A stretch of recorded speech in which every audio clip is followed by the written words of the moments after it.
তোমাদেরকে এর আগে বললাম যে ইথিহাড এয়ারওয়েজের মানে আমাদের জার্নির এক্সপিরিয়েন্স খুবই বাজে, তবে খাওয়া দাওয়া দেখছি খুবই ভালো, খাওয়া দাওয়া দিয়ে গেছে।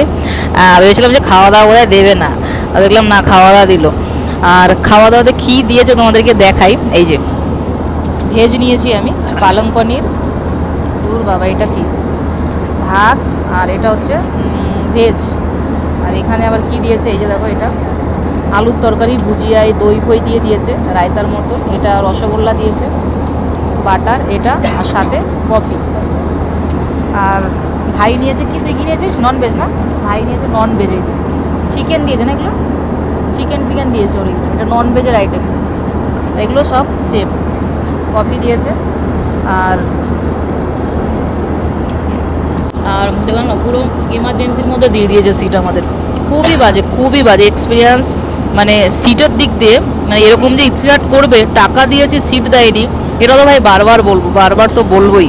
তবে খাওয়া দাওয়া কিন্তু ঠিকঠাক দিচ্ছে, খাওয়া দাওয়াটা ভালো দিয়েছে আর কি, টেস্টফুল।